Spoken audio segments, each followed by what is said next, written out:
Members, it is the appointed time and we have a quorum. Thanks for attending the meeting on time. This is the first meeting of the panel in the Year of the Snake. I wish all of you prosperity, luck, and good health. We have several important issues on the table today.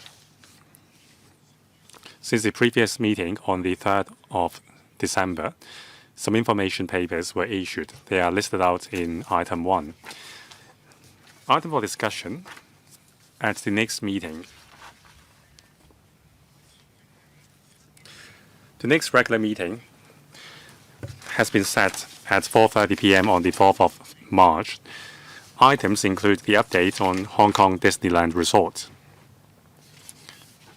development of port community system, and policies on the development of the logistics industry. Do members have any views on the aforesaid arrangements? Are we all happy? Thank you. Next is the main business today, development blueprints for Hong Kong's tourism industry 2.0. You have already received the document as well as the blueprint itself. We are pleased to have with us Ms. Rosanna Law, Secretary for Culture, Sports and Tourism today. We will now invite the officials to come in. Those of you who would like to speak, please press the button.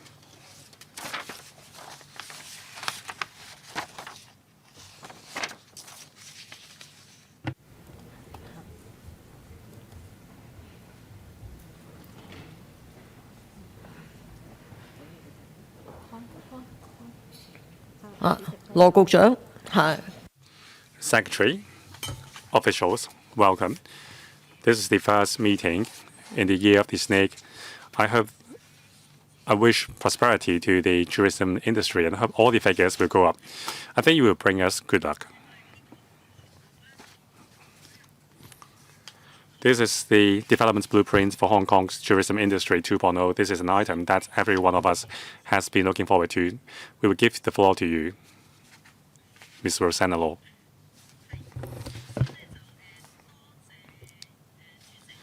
Thank you, Chair. It is the first time I attend a meeting of the panel on economic development since I came into office 2 months ago.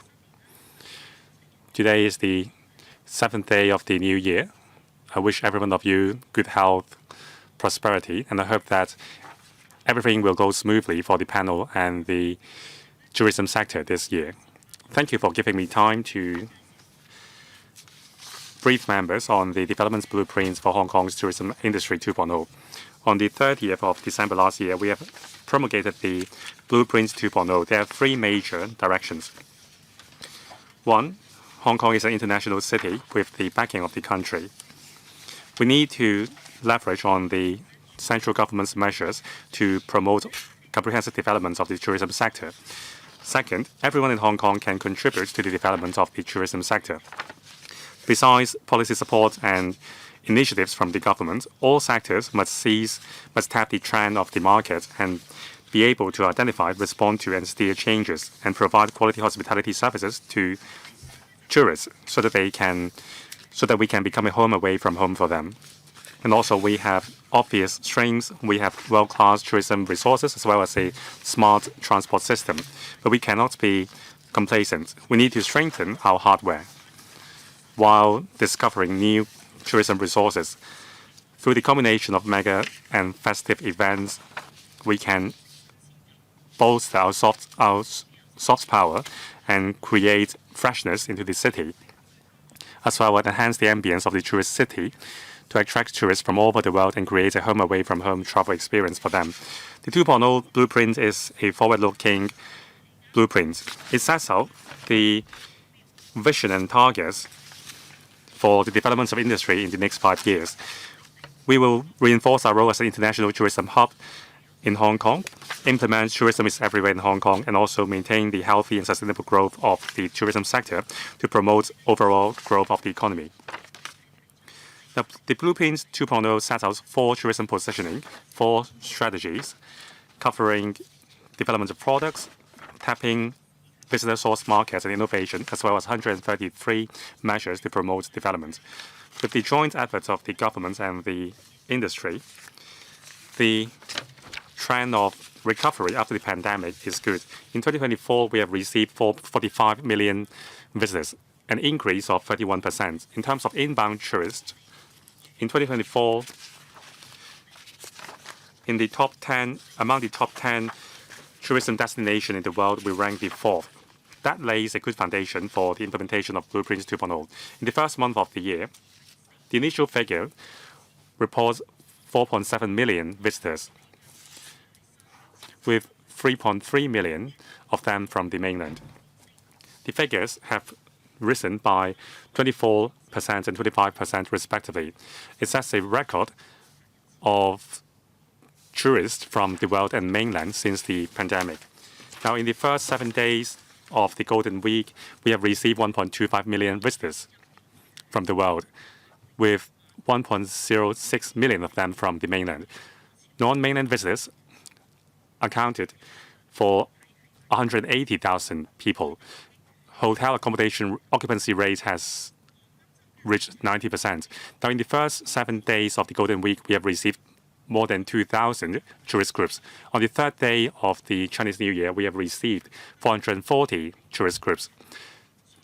That sets a record for the highest number of tourist groups visiting Hong Kong from the mainland.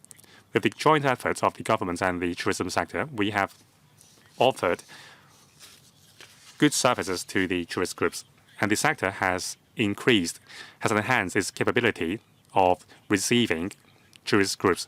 That is the work of the government and the sector in enhancing regulation of services. Major tourist attractions were smooth during the Golden Week. We can see visitors from all over the world in the city. The Chinese New Year fireworks, the football match, horse racing, as well as hiking trails. All these tourism resources offered tourists a unique experience in the Chinese New Year. This is a brilliant start. This year, we will welcome more and more visitors. There are opportunities everywhere. In the planning framework of Blueprints 2.0, the CSTB will support and promote innovations in the sector. We encourage the sectors to adapt to the changing consumption patterns and traveling patterns of visitors, and be courageous in offering new products under the Blueprints 2.0 and inject new impetus into the blueprint so that we can continue to develop the tourism industry. The tourism sector involves many segments. We need the support of the entire society. Everyone must be a tourism ambassador in Hong Kong. That is a key message in the blueprint. We need to make tourists feel at home. To do that, we need all hands on deck. That's why I encourage all stakeholders in the traveling sector, as well as the entire society, to offer help proactively to visitors so that they can feel our love for them. I encourage members of the public to be friendly and passionate. Let's take a step more. The CSTB is the bureau responsible for promoting the joint development of culture, sports, and tourism. We will coordinate the implementation of the Blueprints 2.0. Concerning particular items, on a necessity basis, we will invite bureaus and departments to attend meetings jointly with us. We will strengthen connections with the tourism sector and society as a whole. We look forward to having a positive exchange with members of the Council so as to jointly promote the sustainable and healthy growth of the tourism sector in Hong Kong, so that we can use tourism to tell a good story of Hong Kong and the country. I would like to save more time to have an exchange with members. I'm not going to present a PowerPoint presentation. However, we will be pleased to listen to members' views and questions concerning Blueprints 2.0. Thank you. Thank you, Ms. Law. We have a lot of members today. 11 of them have raised their hands. I can only give them each 4 minutes. They are Mr. Stephen Ho, Ms. Eunice Yung, Dr. Hui Simon Lee, Andrew Lam, Chairman Kong, Robert Lee, Chen Xiu-hong, Jeffrey Lam, Kisan Yang, Benson Look, Perry Yield, Brave Chan, Yim Kong, Michael Look, Vincent Zhang, and Mr. Holden Chow. Mr. Stephen Ho will go first, 4 minutes. Thank you, Ms. Rosanna Law.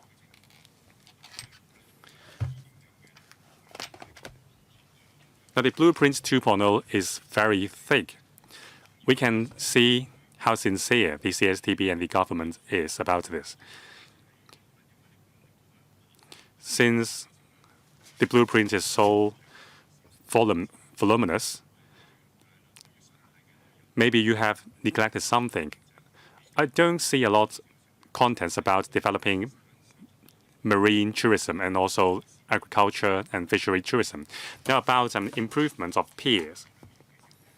Page 33 of the blueprint. I don't think you can do this on your own.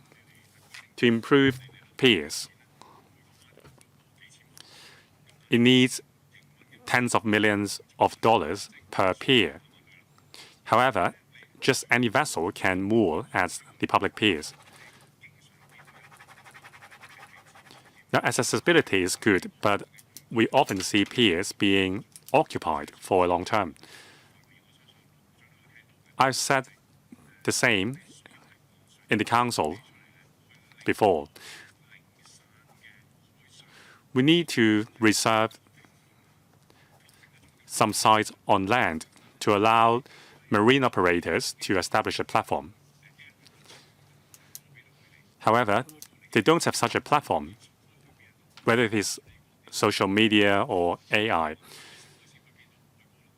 You are only telling visitors where they can go to enjoy seafood on the website of Discovery Hong Kong. There is not a platform creating synergy for the trade. So this is new wine in old bottle. It's a shame.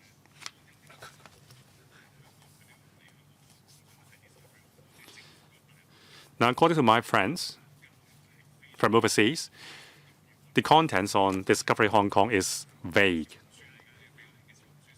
They now prefer finding information on Red Note, Xiaohongshu, and other social media platforms.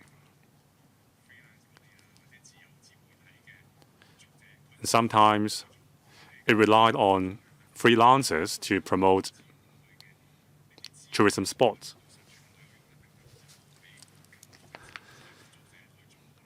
So I wonder if we should delegate the publicity work to more KOLs to make it more effective. Finally, in last year's policy address, there was a program about the updates to the light show in Victoria Harbour, costing some $300 million. That is Symphony of Lights. Now, before 2021, I was not a fan of the symphony. So I'm curious, how are you going to ramp it up? In the country, there are lots of drone shows. So will the government set aside airspace during specific times to put it up to auction so that interested parties can organize their own drone shows? This is better than asking for money from the Finance Committee. With these shows, we can bring footfalls to the area and boost the catering business. Can we adopt this? Mr. Stephen Ho, you have used up the entirety of the 4 minutes. Please give him a brief answer. Now, I think we will come to certain points in a moment. Now, I first want to discuss ecotourism. Mr. Ho has raised many points top of mind for me as well. There are people, operators with many vessels. We want to talk to them about what support they need. They need more than just a pier. Or sometimes they don't even need a pier because it takes time and money to build a new pier. It's about how these operators can get to those islands without a pier. That's something I will talk to operators about. Now, the Discover Hong Kong website, it belongs to the tourism board. The member referred to influencers or Xiaohongshu. Those are different kinds of things.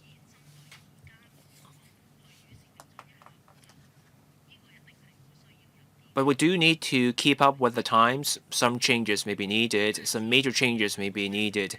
Now, on Symphony of Nights, the Commissioner for Tourism can tell us more, but she will have to be brief.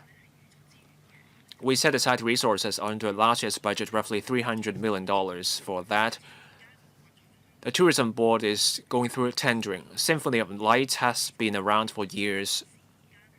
In our tendering exercise, we will take into account new technologies, new features,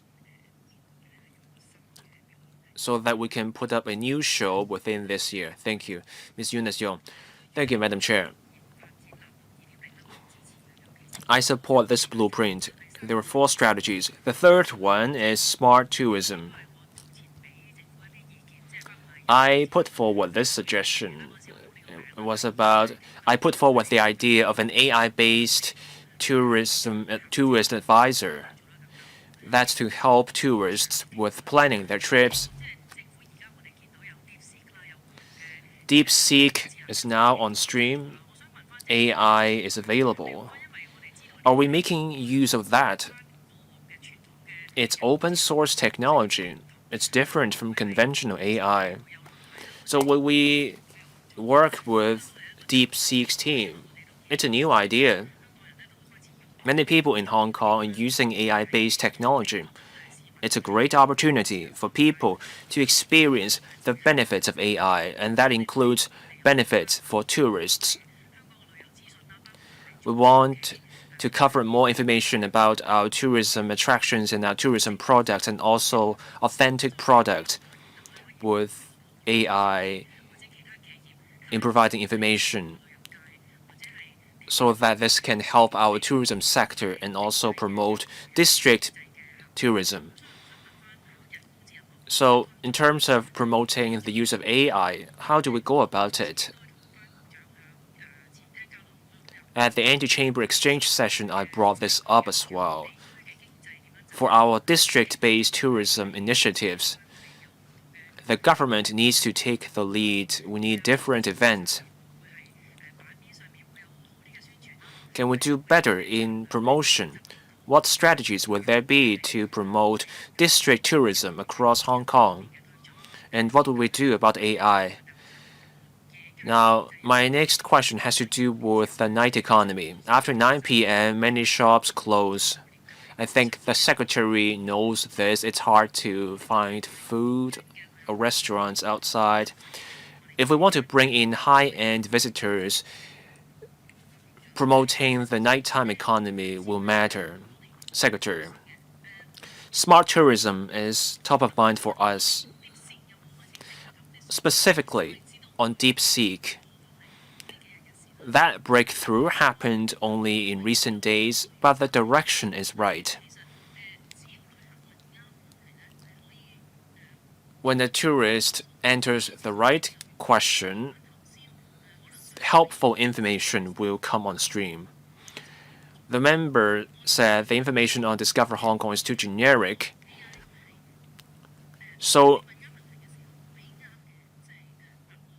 the point here is to provide the right information, helpful information. Tourism board will focus on this. There is a working group on promoting district tourism hotspots under the DCS. We're trying to identify hotspots. We can also look at the strengths of each district. Say in Kowloon City, they are great. That area is great for cuisine. In Wan Chai, it's bars or other forms of cuisine. That working group is doing its work.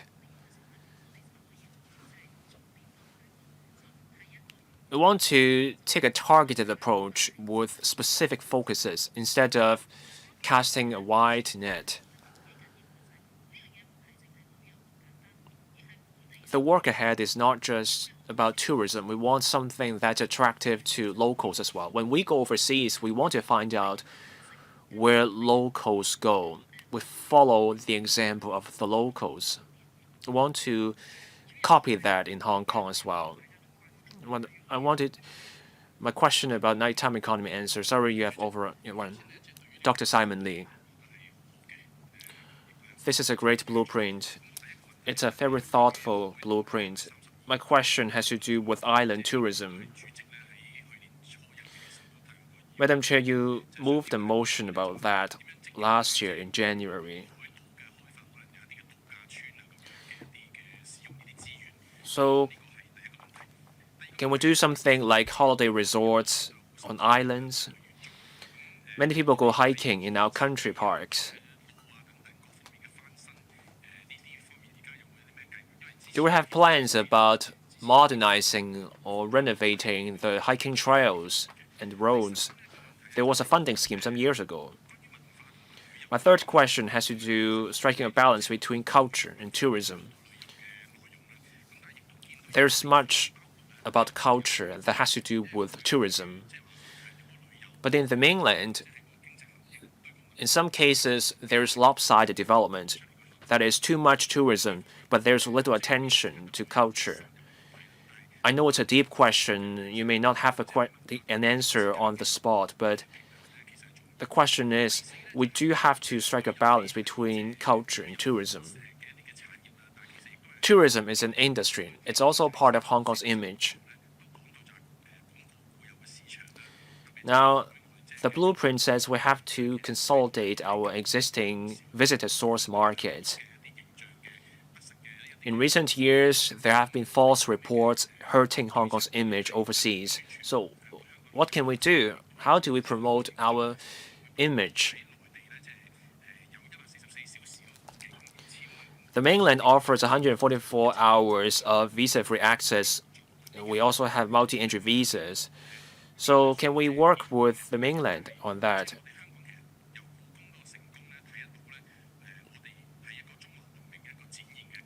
Our Palace Museum is a success. We can show people Chinese culture in Hong Kong.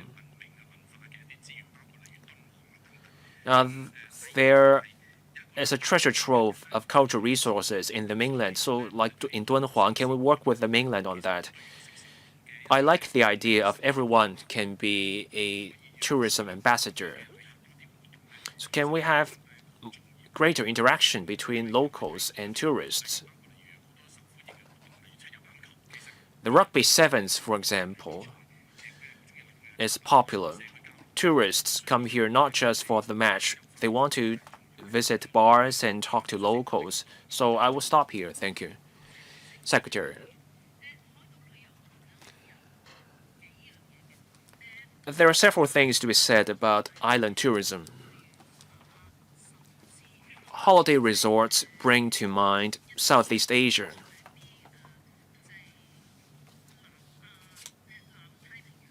Or the South Pacific Islands.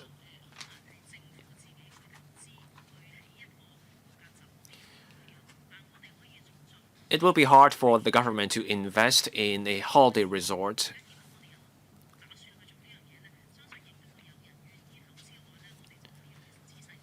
But if someone is interested in investing in such a project, then we can discuss that. This will take time and capital.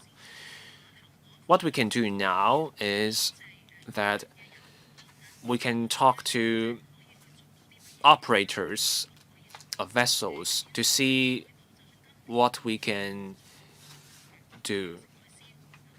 There are packages now about people going fishing and then they have sashimi. Maritime activities also matter. Now, on making use of our Victoria Harbour and East Kowloon, the cruise terminal in East Kowloon, maybe we can make greater use of the water resources. Now, on hiking trails, there will be an oral question on hiking trails next week. We can dig deeper into that topic next week. I did some hiking myself. Some major trails are fine. Hikers don't want concreting everywhere. We have to strike a balance. Now, on culture, there's hacker culture, chill chow culture. And then you also have museums. We're working on all fronts. Red tourism is a major part of our culture. On Hong Kong's image, we have many mega events such as the parade on the first day of the Chinese New Year. Overseas journalists came here specifically to cover our story, and then they report on that. Last year, at the New Year's Eve fireworks, journalists from previously hostile media also gave us positive coverage. And when there's false reporting, we will call that out. And we also have to do our own part so that they can spread our good stories on people's participation. Indeed, as in Rugby Sevens, it's a carnival-like experience. I will stop here. Thank you. During the Chinese New Year, I had a glance at overseas media about Hong Kong, including people visiting the temple in Wong Tai Sin. Mr. Andrew Lam.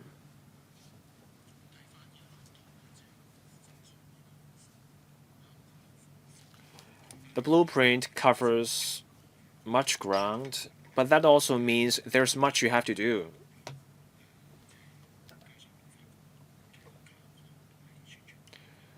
The CSTB and the Tourism Board's strength lies in publicity and planning. But on developing new attractions and developing new products, that's where you have to take a broader view. I don't see anything in the blueprint on how you can make those ideas work. So do you have any plans? Any thoughts on this?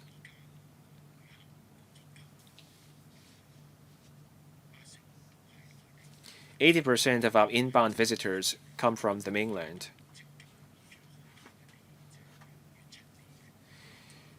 The paper says we focus on new visitor source markets, visitors from far away.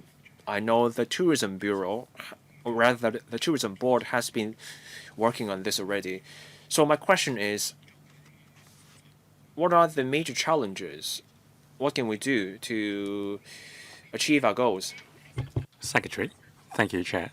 In terms of developing new tourism attractions and products, Mr. Lam is right. We can't work on this on our own. We will collaborate with the trade and pick the brains of the stakeholders. The final products, however, depend on the participation of all stakeholders. We need to offer support by way of cross-bureau and departmental coordination. So the deputy secretaries of several bureaus are working on this together. The Marine Department is responsible for anything in relation to the sea, for hiking trails, the FCD and the EEB. So we are talking about the 4+ tourisms. This is our overarching principle. Programs implemented by other bureaus and departments will also add tourism elements to that. For example, the Island East Boardwalk system. We are thinking along the line of making it a tourism attraction. In terms of our objectives,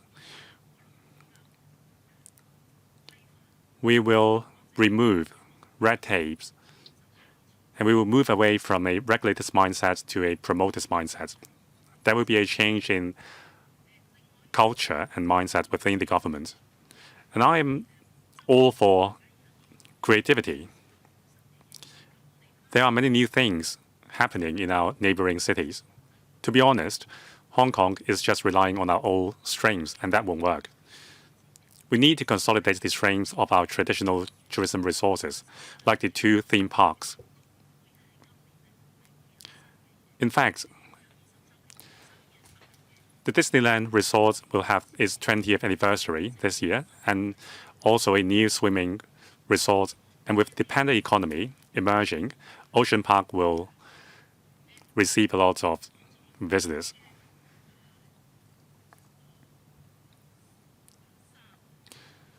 The third question is about new visitor source markets.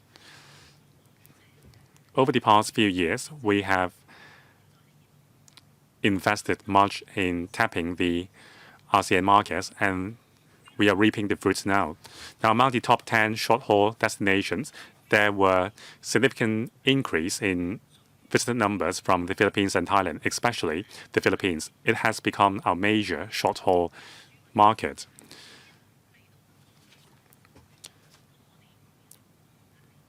It is an English-speaking nation, so we are very attractive for visitors from the Philippines, especially during Christmas and the New Year. Now we are focusing our efforts on the Middle East. We need to work on our halal accreditation and also working on the language barrier and also praying facilities.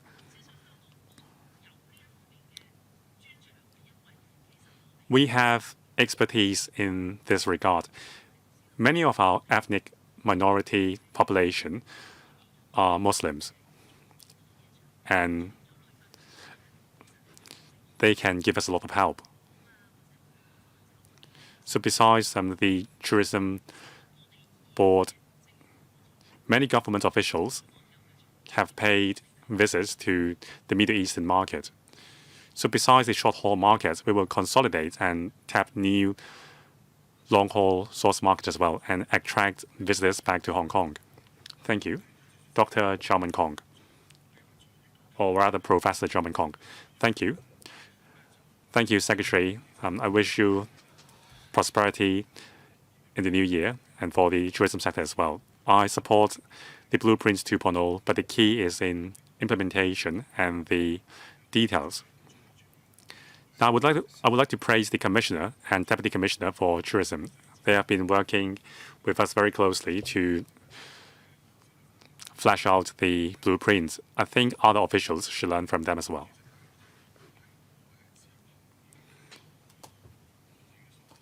Now, the visa-free traveling scheme has now covered various cities in China. Now, as a representative for the Hebei, as a political representative for Hebei, I have been urging the government to start a direct ferry route between Hong Kong and Hebei. Now let's have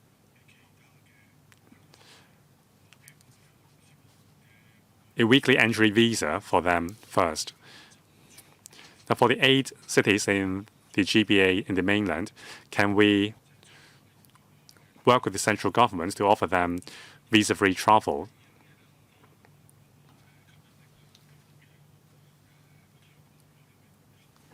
In terms of publicity, can we set some themes for each year? For example, vibrancy, vitality, security is also important. The southeastern countries are plighted by scammers and also kidnapping incidents. People are scared of the scam farms. So maybe we can take the opportunity and promote our security and safety to visitors. In some places, there are raging influenza or other pandemic. In Hong Kong, we have a readily available healthcare system. This can also provide a sense of security to visitors. So can we focus on these aspects when we reach out to overseas markets? Under Blueprint 2.0, there are 4+ tourism strategies, including culture, sports, ecology, and mega events. The targets are there, but there are not many specific measures So can you please work with the trade, especially Mr. Perry Yu, who represents the trade?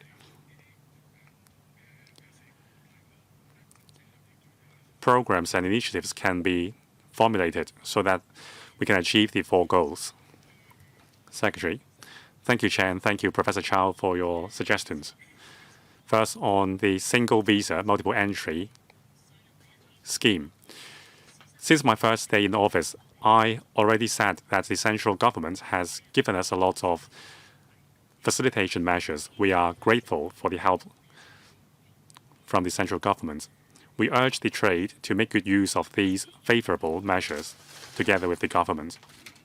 I always say that we need to make Hong Kong a destination for return visits from visitors. We need visitors to fall in love with Hong Kong.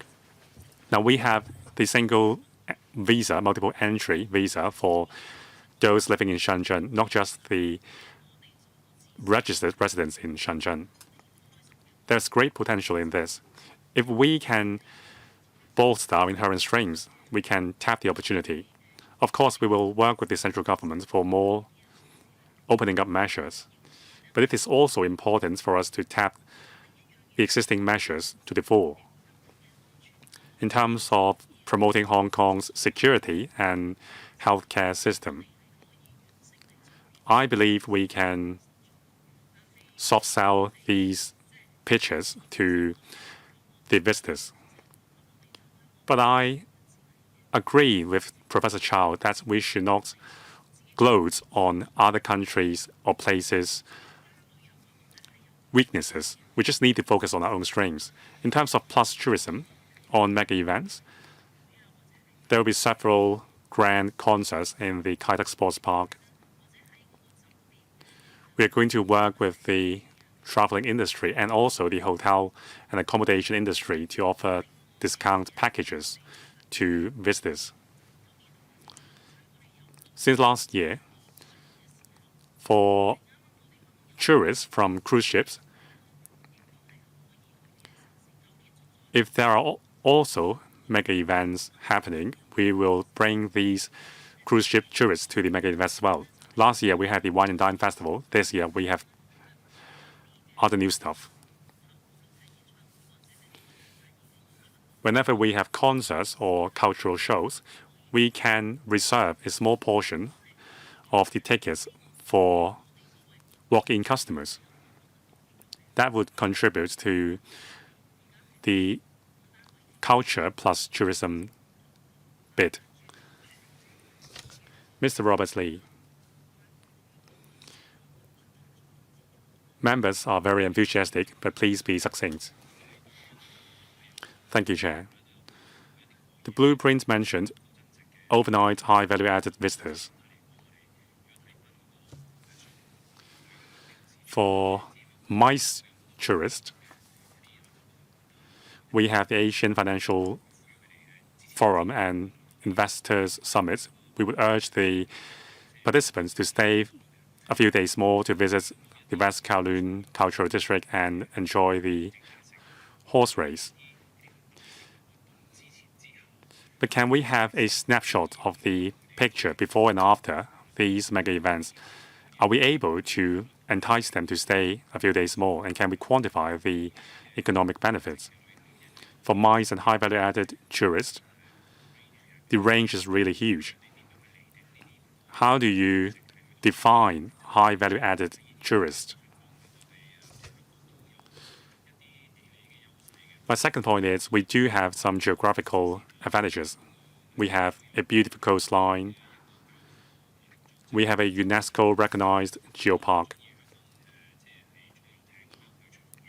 Many people enjoy a ride on luxurious boats in Hong Kong's waters. So for these high value-added tourists, we don't have sufficient mooring or berthing spaces. Can you share with us the figure of high value-added tourists coming to Hong Kong on luxurious boats?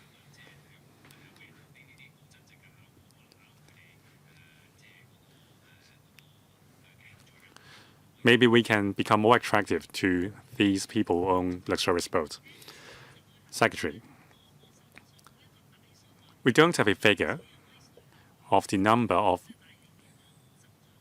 or rather the economic benefits brought by MICE tourists last year. Mr. Lee mentioned forums like the Asian Financial Forum and the other major forums. We don't just encourage them to stay. We offer them with a spouse program. We take their spouses to shopping and visiting tourism spots in Hong Kong.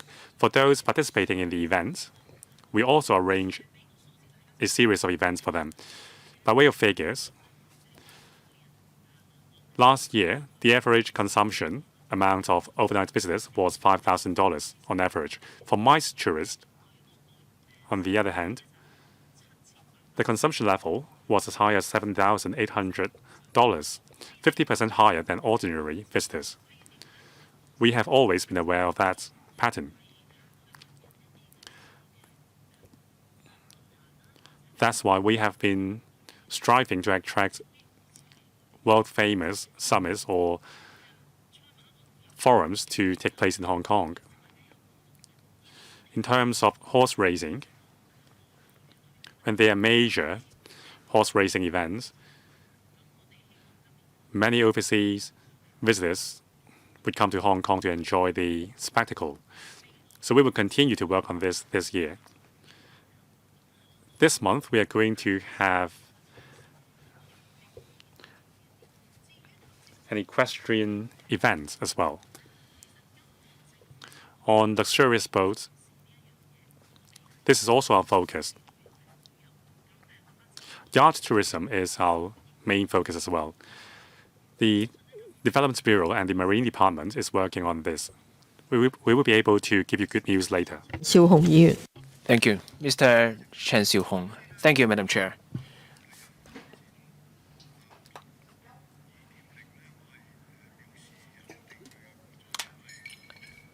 I recognize the work that has gone into this blueprint.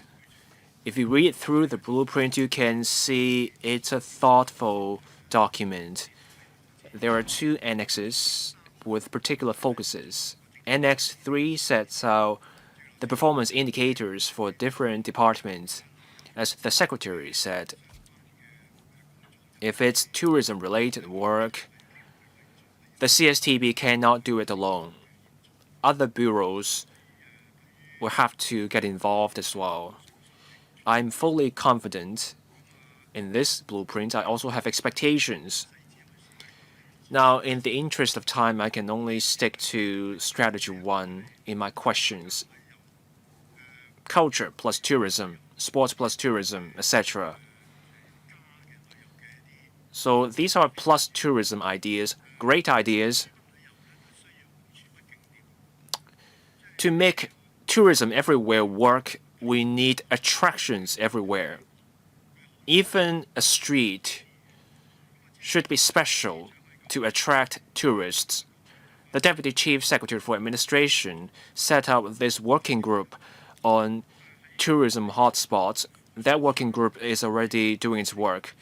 Now, I'm looking at Annex 3, the indicators.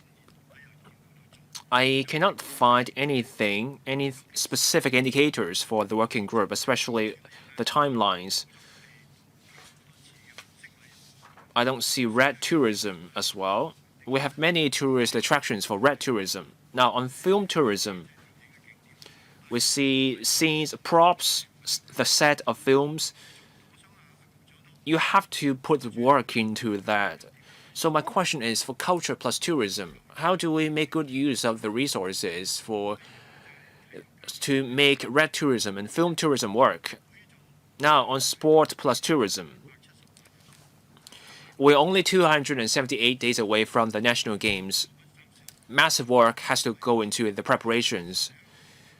The National Games will be a mega event. I don't see how the National Games are tying in with our effort to promote tourism. Other members spoke about horse racing. I support horse racing plus tourism. But we have to guard against inadvertently promoting gambling. There are many ways to address that. So every year there were 88 races. Can we have more races?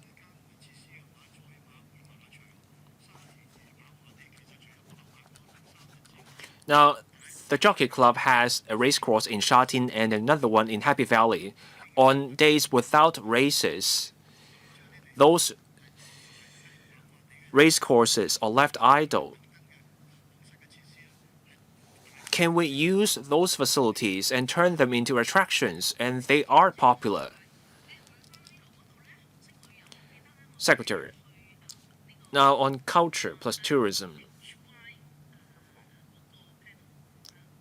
When I briefed the members of the Home Affairs, Culture and Sports, we discussed this matter. There was also a motion debate on red tourism. This year marked the 80th anniversary of our war of resistance against Japan. There will be more thematic exhibitions. Some members also suggested stepping up education on specific historical events. And also they proposed a map showing places of interest for red tourism. I also gave a positive response, and we are working on that. On film tourism, as members may recall, when we have a great success in films, we do focus on such cases, such as the set for the film Twilight of the Warriors, and we will keep working on this front. The member also brought up the working group chaired by the DCS. So that working group is doing its work. On horse racing, more races. This will be part of the discussion of betting policy.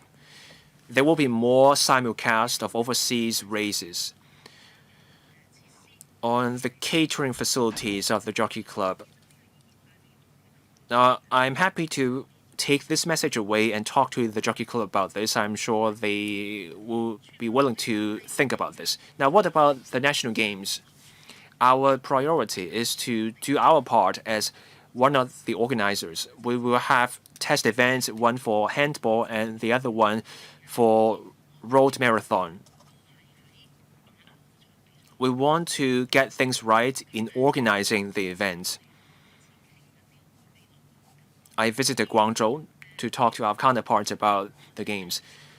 On ticketing and what happens when tourists arrive, we will have to coordinate with Guangdong and Macau before we can share more details. Mr. Jeffrey Lam.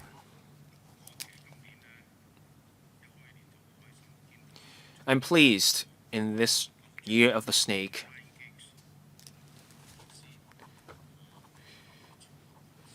Now, our secretary got to meet her idol, Ryan Gates. She's a fan of Manchester United. I can see the secretary knows sport. There are many things that can make tourism everywhere work, such as fireworks, drones. You can have a drone show on days other than special occasions. You can have drone shows for exhibitions. That can mean experience for business travelers as well. Those business travelers come here, and when they return to their own countries, they tell our stories well. The blueprint covers lots of ground. I want to cover just a few things. South Lantau and industrial tourism. Now, let's take South Lantau. It has great outdoors It has what it takes to become a world-class maritime ecotourism, just like southern France. Many people go to southern France for yachting, etc. So South Lantau has what it takes. And we can dovetail South Lantau's development with Kaoyichao.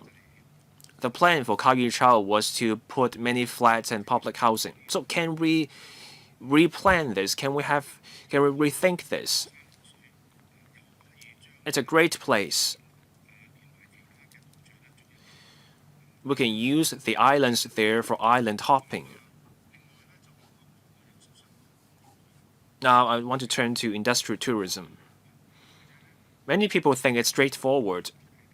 You take people to a factory, done. It's not so simple. Factories make product. When you host visitors in a factory, problems can arise, such as fire safety issues,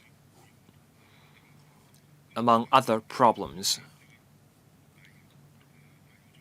But you can do something about this. We make the best toys. We're also good at making garment. We also make pharmaceuticals, food. We make technological gadgets.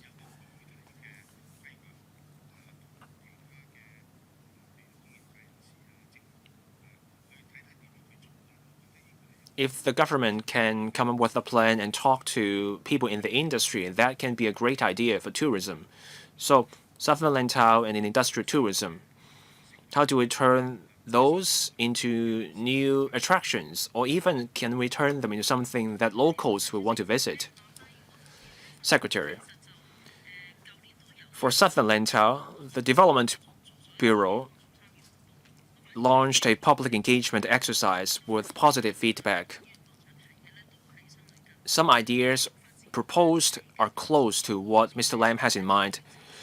The Development Bureau wants to invite expressions of interest in the first quarter of this year. For island tourism, to make a holiday resort happen, investment will be needed. Interested parties who need more details are welcome to approach us, but we will need specific expressions of interest. Now, on industrial tourism, indeed, we had factories for soft drinks, flour. I also visited a garment factory myself. Those are interesting places. We have had success stories of turning factories into tourist attractions in Chunwan, for example. Mr. Jeffrey Lam comes from such a background. I'm sure he has great ideas to share. Now, my bureau may not know industries very well, but different bureaus can work together.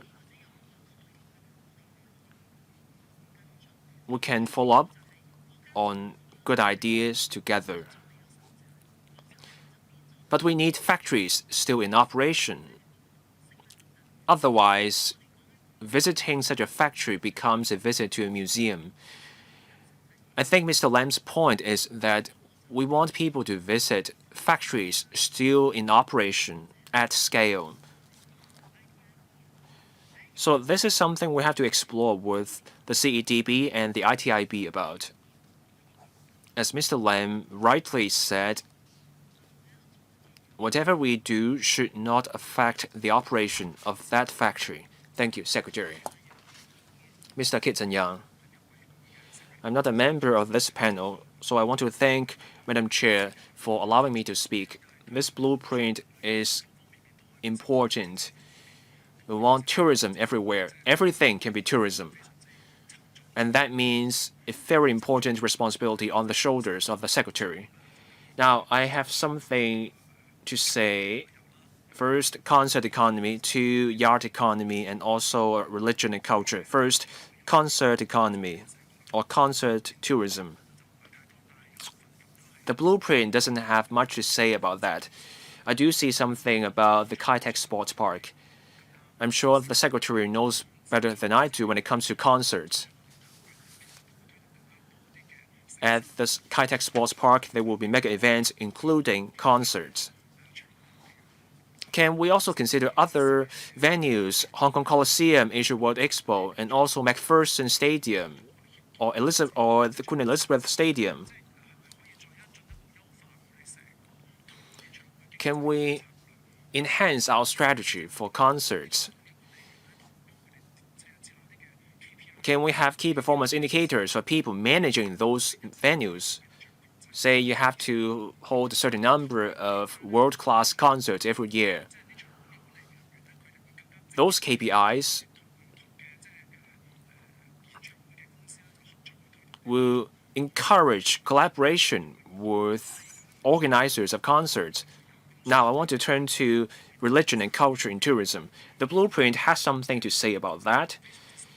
Hong Kong has rich culture. We have more than 400 temples of the Taoist tradition and the Buddhist tradition. Given this rich religious landscape, how do we promote tourism with that? I touched on this. I discussed this in detail at the motion debate. I don't want to repeat my point, but I do want to bring up one point. I visited Putuoshan some time ago. In Putuoshan, 24 billion yuan is generated based on the religious tourism. In Hong Kong, 6 yuan, we have Wong Tai Sin. We have what it takes. So please give it thought. Now, I want to turn to cruise tourism. Direction 5, youth exchange. Right next to the cruise terminal, we have the youth post. So can we bring the cruise terminal and the youth post together to promote culture tourism in that area? Let's give that some thought. I know there will be tendering for the cruise terminal. So can we have the operators of the cruise terminal work together with the operator of the youth post?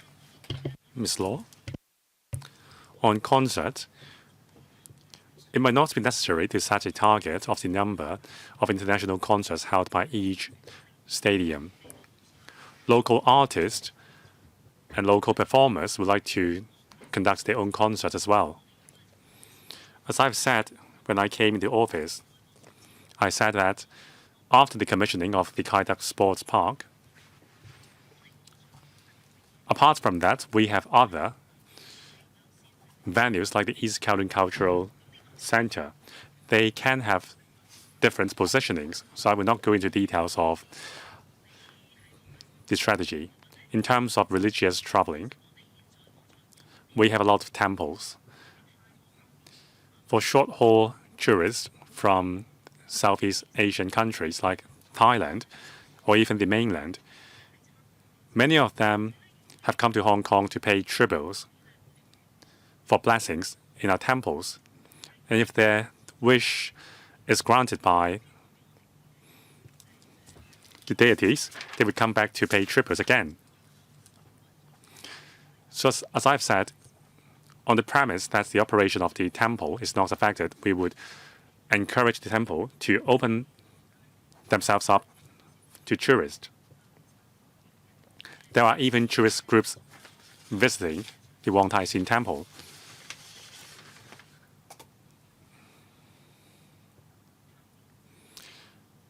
Now, some religious venues can only accommodate small tourist groups, but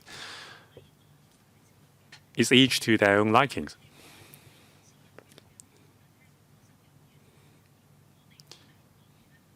Now, for the East Kowloon Cultural Center or the youth post, we have now opened up the site for tender.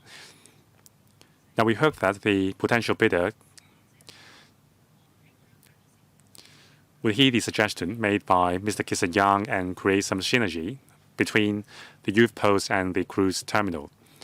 Now, there are some off-seasons for the cruise terminal during typhoon season, so maybe we can make good use of the premise better.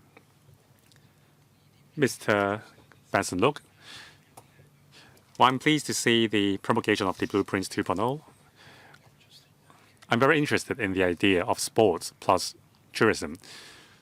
Sports events like Rugby 7 have attracted a large number of visitors, but how can we encourage them to stay overnight? I thank the government for taking on board my proposal, that is, turning the participants of sports events into athletes themselves. For example, holding marathon races for these people. Now, in the country, just last year, it has held 699 road marathons with 50,000 participants.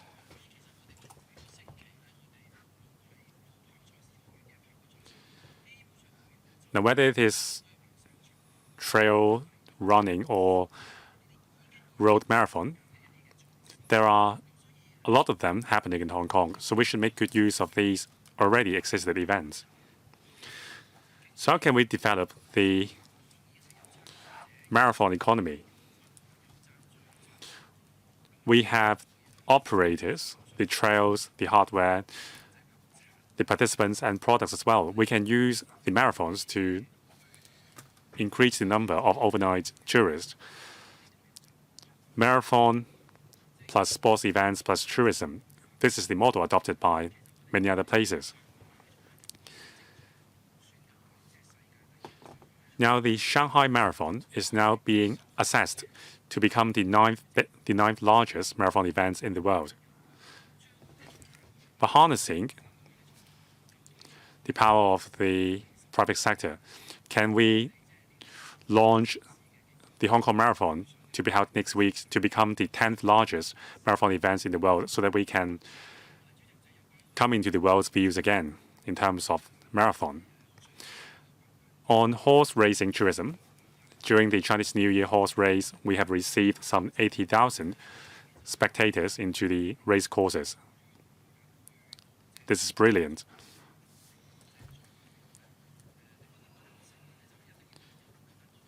In order to attract more high value-added tourists to come to our horse races, we must have VIP boxes for them. So we need the Jockey Club to provide more VIP boxes to accommodate these high value-added tourists. Thank you, Chair. Thank you, Mr. Benson Look. On marathon, now we have Hong Kong is a very densely populated city, and our roads are narrow. If we have to close off the roads to hold marathon each week, it would be stressful for society. Now, the Hong Kong Athletes Society, or the HKAAA, is open to the idea of attracting more visitors to come to Hong Kong to join marathon. Now, the Standard Chartered Marathon, to be held on the 9th of February, 18,000 of them would join the race. I mean, 18,000 of the participants are non-localists. After taking place in the events, they would naturally stay a while longer to enjoy the city. We have potential to open up more slots for overseas athletes. Now, we have a half marathon on the Hong Kong-Zhuhai-Macau Bridge. We can definitely scale up the events.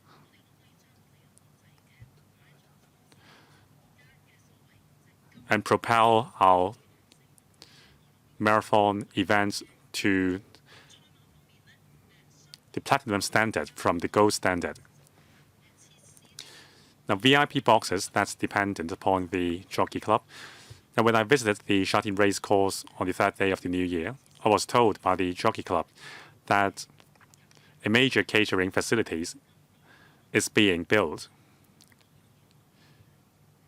It should be available for use in the second quarter this year.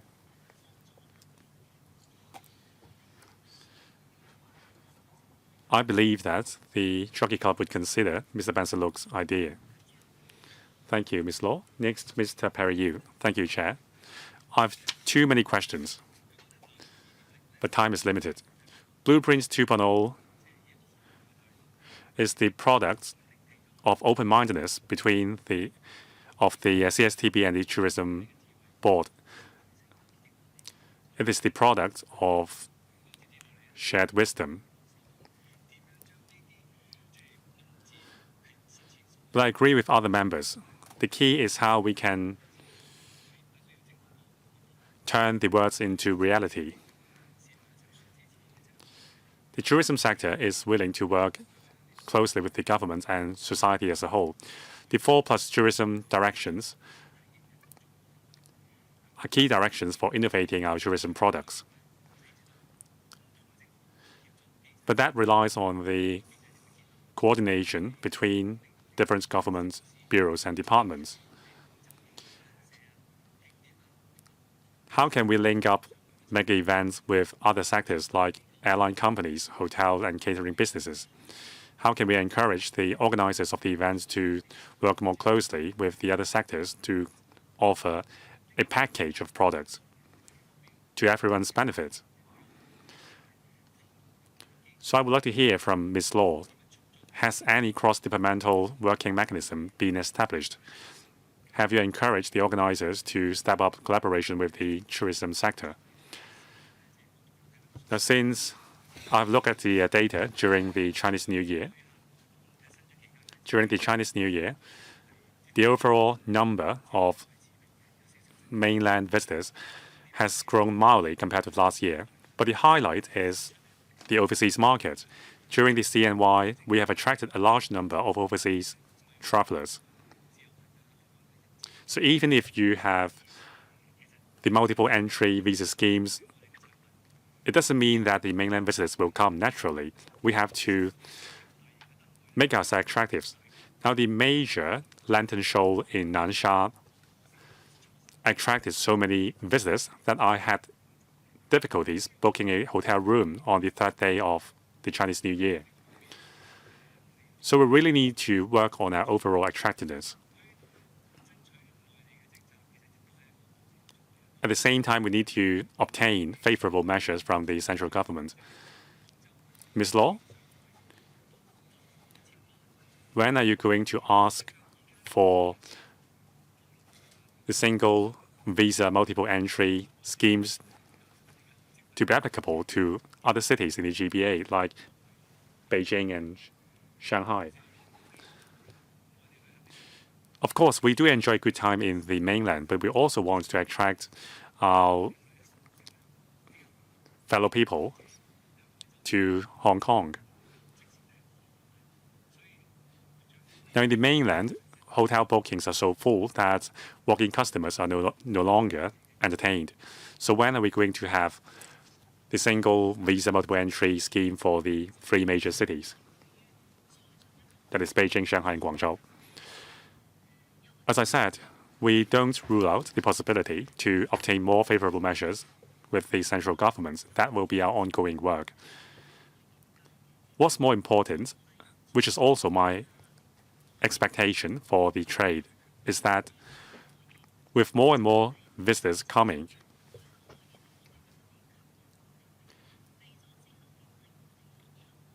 how can we attract them by giving them a favorable, a premier traveling experience? Like I always said, we want them to come back time and again.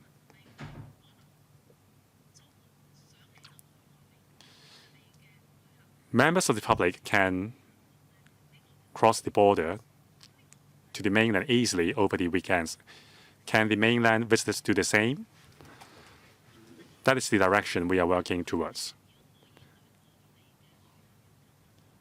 On how we can make ourselves more attractive to mainland visitors. I have to thank the incumbents and the previous director of the Tourism Board. They have contributed a lot of ideas to Blueprints 2.0, and they are working closely with the governments to make Hong Kong more attractive. I think This is a good opportunity for the tourism sector to revamp itself. In terms of coordination and collaboration, I myself chair the steering committee on development of tourism strategy. The committee comprises members from the tourism sector and also tourism sports operators.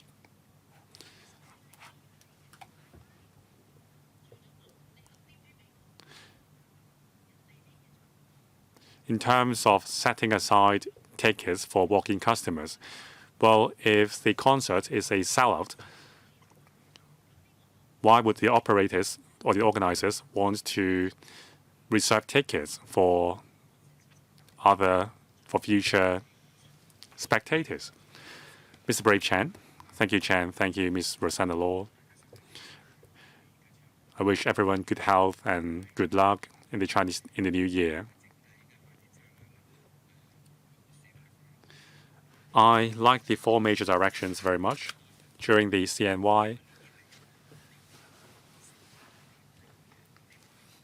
there were many attractive activities held. Now the DAB is working with the China Travel Agency and other agencies to attract mainland visitors. Well, we have attracted some 10 million uploads from Hong Kong, according to China Mobile's record. Actually, LegCo members are like tour guide ourselves. We explain one country, two systems to our comrades in the mainland every day. So we have the 5-color tourism segments. We need to develop them all. But despite the fiscal pressure, on the premises of cost effectiveness, we need to offer dedicated funding for various programs. For example, M+, there are a range of cultural products. Now, the China Travel Agency has spent more than $10 million to promote tourism package to visitors. So by working with the private sector, with less spending from the government, the effects can be greater. Now we have a 1,800 kilometer coastline, and we also have the check-in spot under the Panda tourism everywhere in Hong Kong. Now, in the future, we're going to attract more travelers to come to Hong Kong via on road and on sea. We need to prepare our hotel accommodation sector for them. Now, during the Chinese New Year, we don't have traffic jam because many people has left the city. Now we can relax the approval requirements for drivers in the mainland to attract more of them to Hong Kong during the Chinese New Year. Now, West Kowloon, they are very lively at night, but during daytime and other time slots, they are less busy. Maybe we can invite more organizers to organize events in the West Kowloon Cultural District. Now, like Ms. Rosanna Law last time, we are applying for the World Gourmet Festival to be held in Hong Kong. When will we get the approval is not the key. We need to prepare ourselves to host the event. So I hope the Secretary can give us shed more light on these fronts. Now, on letting in Guangdong vehicles and yacht tourism, the TLB and the Development Bureau are working hard on these aspects. We also get involved. Those bureaus take the lead. Now, without affecting traffic and maritime safety, there is more to do. the West Kowloon Cultural District Authority is trying to bring in more industries. They're trying to focus on performances. On pandas, there are 6 giant pandas at the Ocean Park.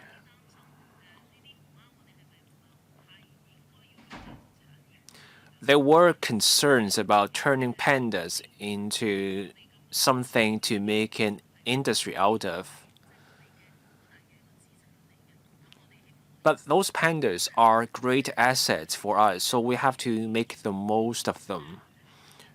We will consider the members' ideas. Where feasible, we will implement those ideas.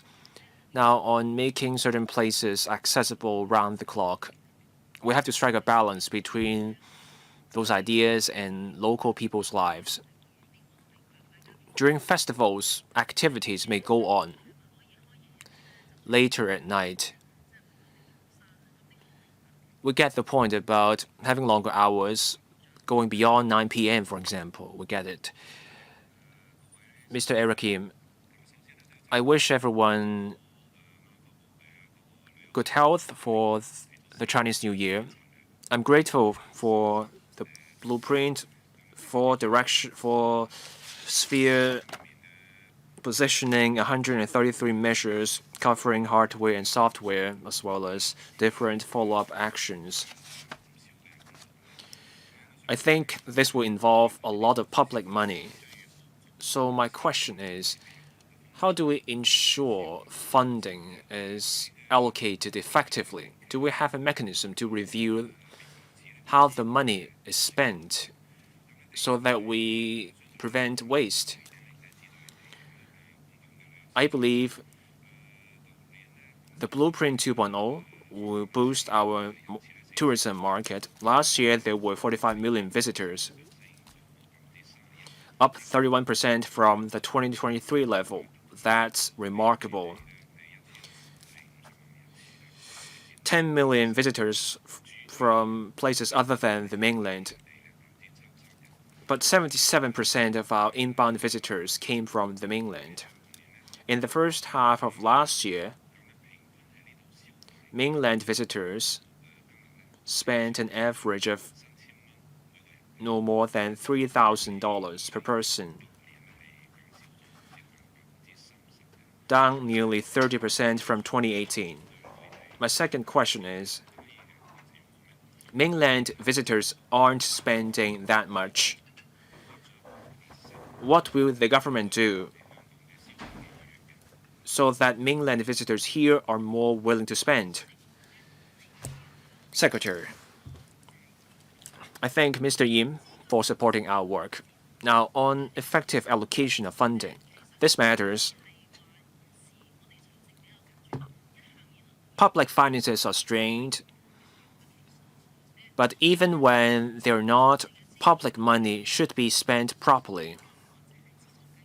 Whatever program, whatever scheme it is, when public money is involved, we have a long-established mechanism for monitoring how the money is used. When someone applies for funding, some organizers find the process too onerous, but we stick to the principle of making good use of public money.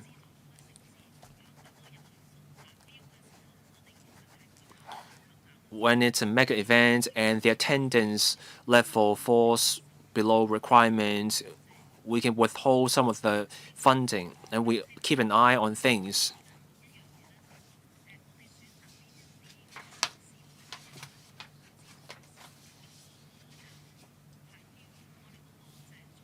There are criteria we follow in funding certain mega events. Those criteria may be updated. In the early days of the post-COVID days, we focused on the number of events, but now we focus on the quality. So the criteria we follow now may be different, and we are reviewing this. Now, on visitors from the mainland and overseas,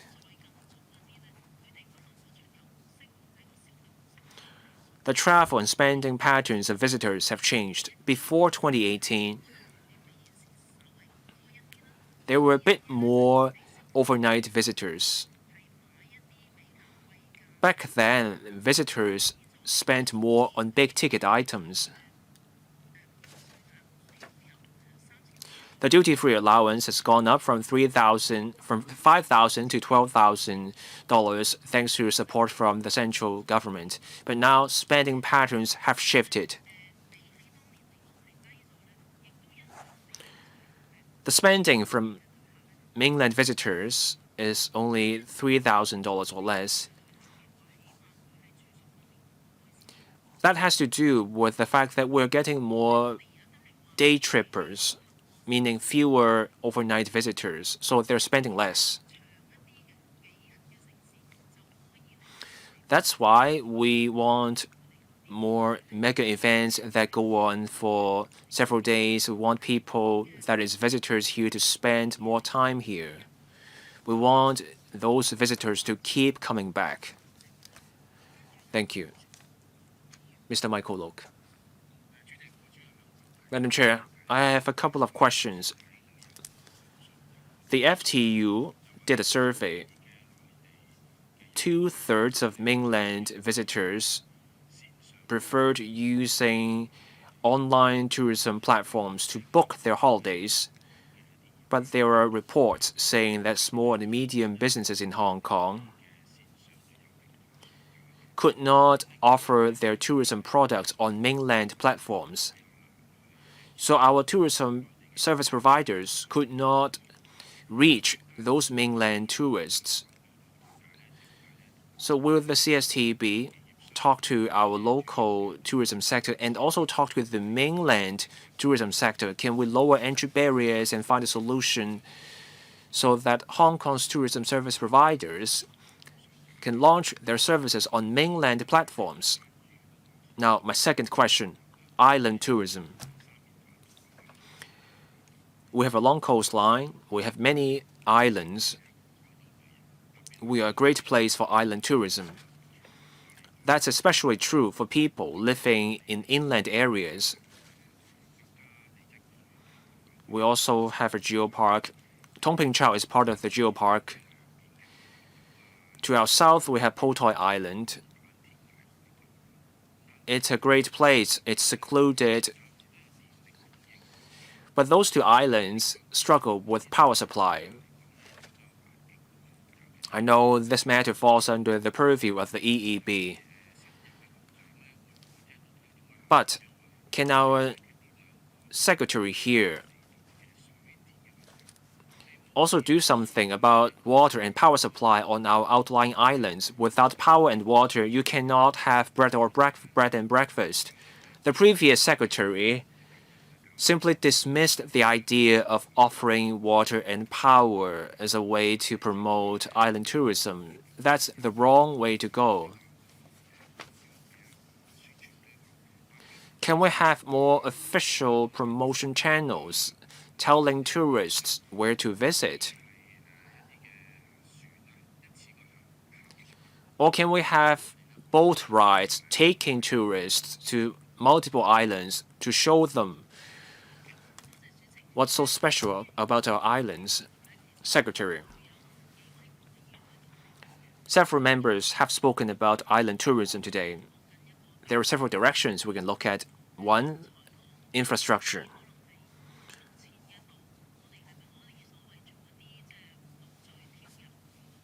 Mr. Lok just mentioned island hopping. Earlier today,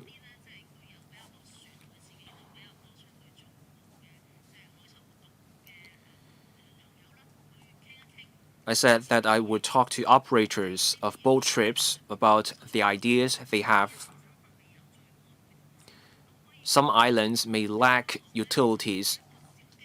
We can still make use of those islands. You can fish even on a small island. Those are the low-hanging fruit. And let's not forget our Victoria Harbour and East Kowloon, our water bodies, in the context of island tourism.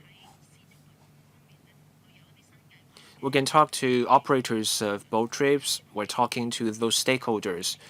Once those negotiations come to a more mature stage, we'll be able to share more details. Mr. Lok also brought up the point about helping our small and medium businesses launch their services on mainland platforms. There are shops, small shops, selling traditional Chinese calligraphy supplies.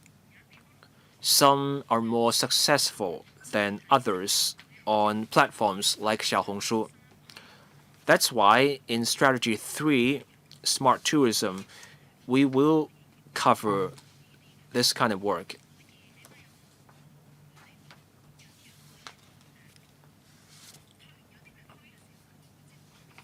We want those businesses to know how to go about promotion.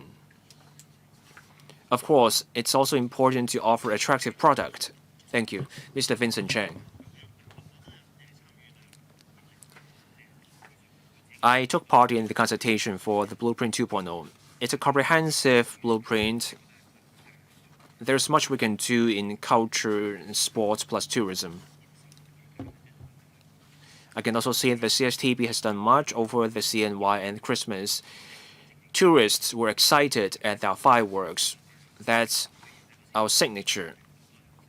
Also, the panda idea also works. As the secretary said, the CSTB cannot do this alone. We need other departments and bureaus to get involved. Businesses say they want more relaxation of the rules about the place of entertainment licenses.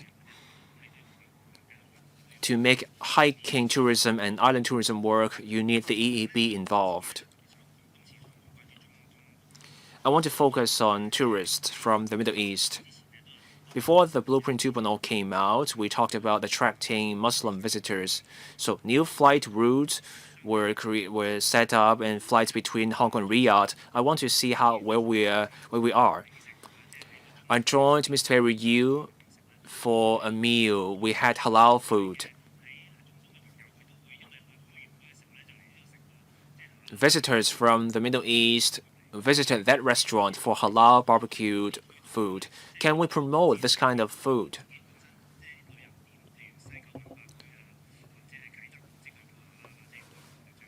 I don't know if there's halal food in the West Kowloon Cultural District, but let's create this atmosphere. What plans do we have to attract Middle East visitors in terms of, say, more flights? We have a large pool of talent in Hong Kong, including members of ethnic minorities. Madam Chair also cares deeply about them. Can we train our local residents from EMs? Can we turn them into tourism ambassadors to attract more people to come here? Secretary, thank you, Chair. We have already started coordination and collaboration with other bureaus. In terms of hiking trails, you may have found that there are more toilets now. In terms of calls for assistance, the station is now powered by solar energy. There is even a charging port at the assistance facilities. So I urge hikers to bring along a charging cable for your phone. You can charge your phone on an emergency basis at these assistance stations.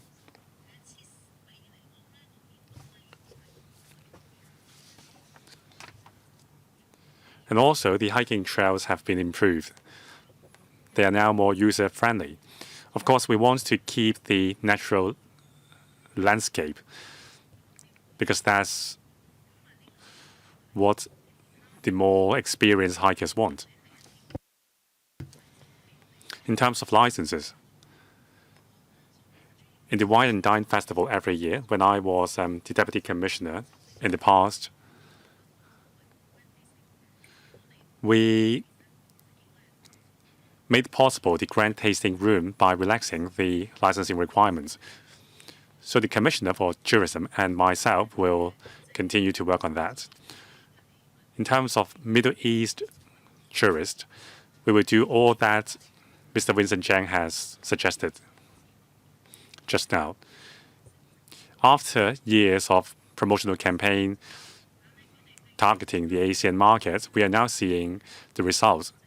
So we have to be patient about Middle Eastern tourists.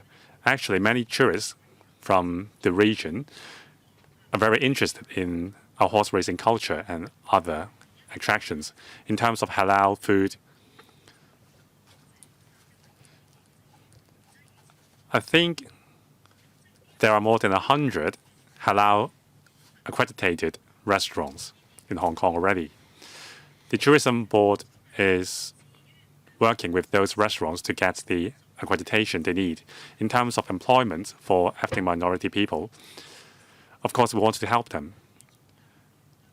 Now, because of their beliefs, there is limitation to jobs that Muslim women can take. However, we would like to unleash their labor force on the premise that their religion is not compromised. Mr. Holden Chow, I thank the Secretary and the CSTB for your work on the Blueprints 2.0. I'm more concerned about reaching out to overseas markets. When I talk to my friends from the western part of the globe,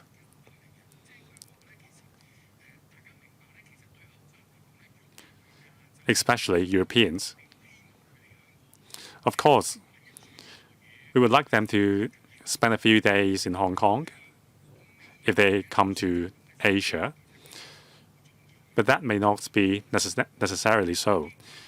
Many Europeans would like to go to Southeast Asian countries or Australia. So maybe we can pitch ourselves as the transiting port. Now, the flights for them is usually very long. It's usually some 10 hours. So if they choose to transit in Hong Kong and have a few more hours to spare, they can enter Hong Kong and enjoy a good meal, especially when there is the Wine and Dine Festival, before they catch up with their flights. That would leave a good impression in the mind. And maybe the next time they plan a trip, Hong Kong would become the choice, because there are still a lot of things to be discovered in Hong Kong.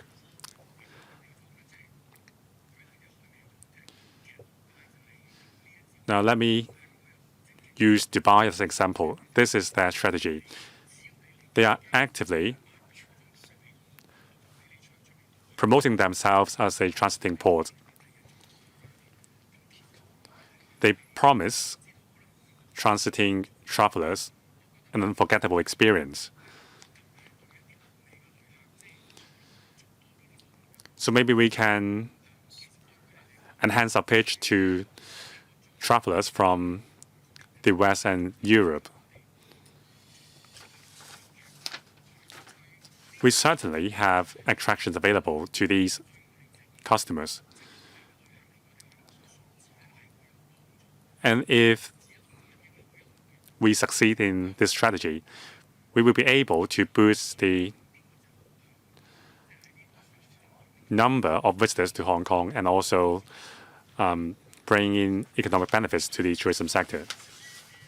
Thank you, Chairman. Thank you, Chair. Thank you, Mr. Chow. On transiting travelers, the AA, the Airports Authority, attaches a lot of importance to them. After all, Hong Kong is an aviation hub.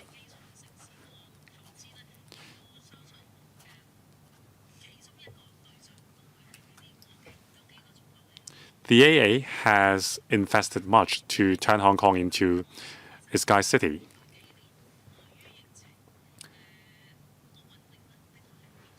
True, because of the pandemic, the airline capacity in Hong Kong has dropped. However, towards the end of last year,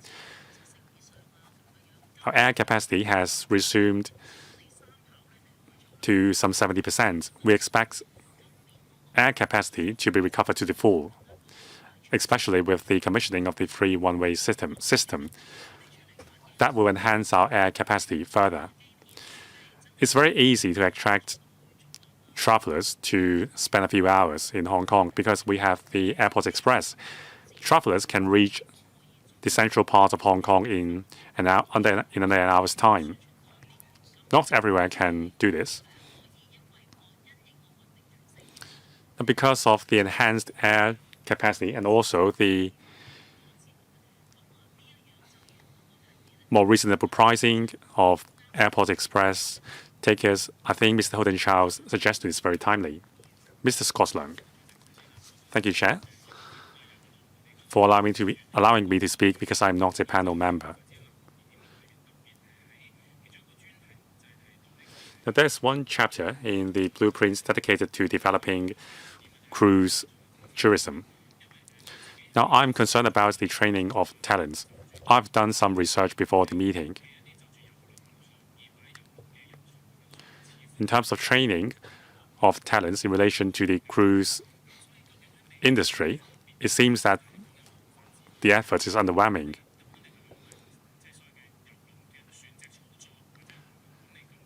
This is about operating a cruise economy, not just about operating a vessel. It includes planning of cruise routes, management of cruises, and also maritime law and so on. So the government should collaborate with post-secondary institutions and also cruise ship operators to train up local talents. In terms of collaboration with other ports in the country, there is already some discussion ongoing with Hainan and other major ports. But the GBA is a huge market. We have a cruise terminal in Hong Kong, in Shekou and Nansha. They will also be developed into an international or world-class cruise terminals.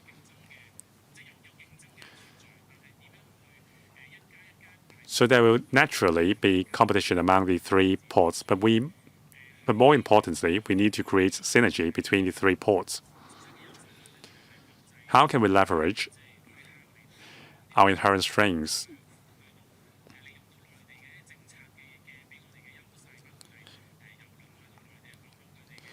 By utilizing favorable policies. For example, travelers arising on cruises in Hong Kong can get a visa-free entry into the Bay Area.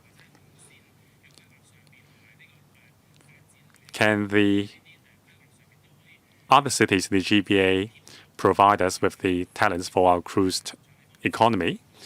I would like to hear more on this from the Secretary. Secretary, thank you, Chair. In terms of cruise tourism, Mr. Leung mentioned training of talents. In terms of planning of routes and also management of ports, post-secondary institutions can offer some courses on them. However, it may not be practical to make this an independent subject for study. We don't have any local cruise liners. Most of these services are offered on a PSA model. In terms of on board of cruise services, it depends on how many ships are calling at our port and also how many young people are willing to work on a cruise ship. We have to be realistic about this. In terms of collaborating with other cruise terminals in the Bay Area, that is a good idea.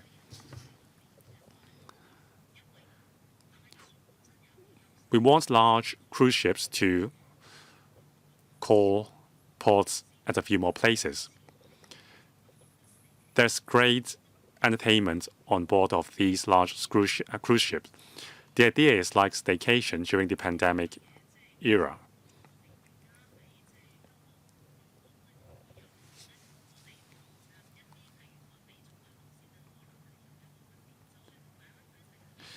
Now, the operational model of our cruise liners are different from those in the, say, Mediterranean. We need to find our own attractiveness for cruises. In the mainland, the ports have become more mature and it can accommodate larger ships, and then we can have more collaboration with them. Thank you, Ms. Rosanna Law. Because of time, I only have one simple question. Many members mentioned the idea of island hopping and also resort tourism. It has been put down in the policy address that Sok Kwu Wan, the ex-quarry site, 20-hectare large, should be developed. There is a beautiful lake. Even Mr. Michael Wong has visited the lake. You just need to put it up for tender, and it can be developed. Of course, some investment is needed to establish the infrastructure, but that's not an astronomical sum. I hope the government can speed up development of the North and Southern Lamma. Thank you, Chair. Mr. Michael Wong, when he was the the Deputy Chief Secretary, he told me about the lake. Our worry was land transport, or rather water transport. That is under the purview of the Transport Department, and as a Director of Transport, I was made aware of the location. Since we are promoting yacht tourism, the potential of the location you mentioned is even bigger now. I will convey Madam Chair's suggestion to the Development Bureau.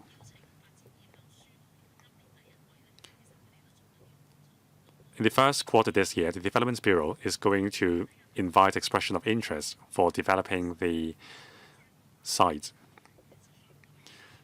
The Lamma Island is not very big. You can travel on the island on foot and enjoy great food there. So thank you, Secretary, for answering the 18 members' questions. You have given us very satisfactory answers. Thank you. I wish you the best start for the year. So we will have you back very soon again. Thank you. Moving on, next item. The next item is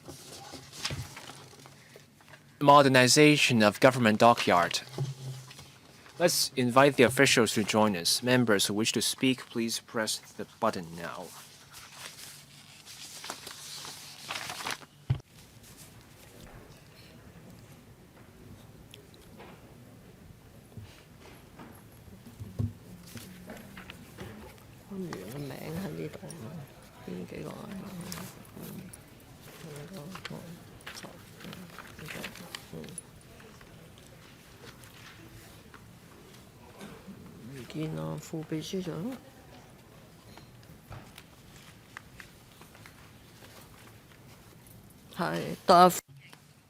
We welcome the officials joining us. Ms. Amy Chen, Deputy Secretary for Transport and Logistics, also Commissioner for Maritime and Port Development.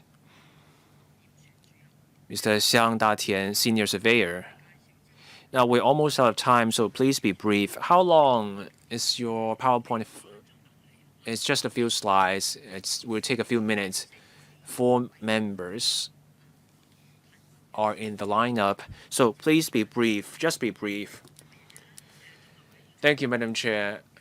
Now, I wish all members success and good health in the Year of the Snake. We're here today. We have people from the Marine Department. We also have people managing the government fleet. We're here to brief members on the modernization of the government dockyard, including purchasing the self-propelled modular transporter system. Now, we have a dockyard on the Stonecutters Island, 9.8 hectares. We also have the basin for vessels to moor. At the dockyard, we repair ships. 13 departments are using that place. We have the police, customs, immigration, marine department, LCSC, etc. The dockyard was moved to the current position in 1995. So that dockyard has been there for almost 30 years. Now, with development over the years and heavier traffic at sea over the years, frontline departments such as the police force and the MD need high-performing vessels, so that leads to an expansion of the government vessels. And that means more vessels at sea to be serviced. Now, to meet the needs of the times, the MD has commissioned a consultant to conduct a detailed study on dockyard operations, infrastructure, fleet growth. There's a premise. We want to avoid substantial works while maintaining the operation of the government dockyard for another 30 years. A detailed report came out with recommendations, and that include a phased approach to improving the facilities and also more dry berths. The first one is to bring in the first self-propelled modular transport system by 2028 and also improving our ship lift system by that year. This is to cope with more repair work for large vessels, and this system will cost $45 million. We will stick to the established mechanism to apply for funding through electrical. And now invite Mr. Lee Kwok Wai, Assistant Director of Marine, to tell us more details. Please be brief. Thank you, Madam Chair.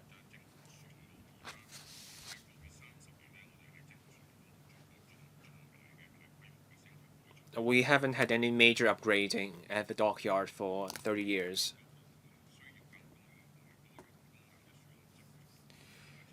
As departments need vessels for their work, and the government is promoting green fuel, the MD completed a feasibility study on this point in 2023. Our consultant made a number of recommendations, including more dry berths, among other things. There's also a recommendation for our dockyard to go green. The first recommendation is to buy what you see in this image, self-propelled modular transport system, SPMT, and also upgrading the ship lift system, more dry berths. Now we have a short video showing you how this works.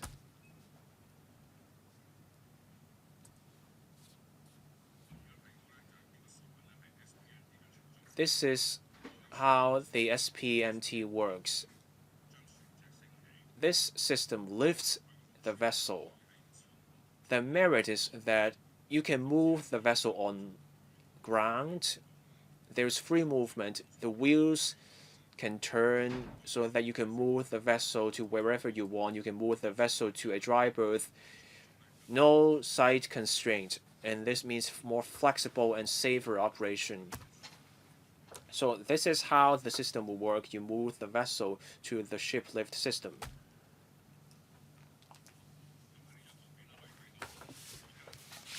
Here you can see that right now you need the rail system to move the large vessels to the berths in green.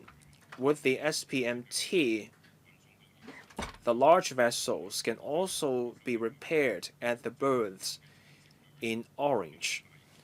This means you will see 7 dry berths that can serve large vessels instead of 2, and that means a boost to our capacity.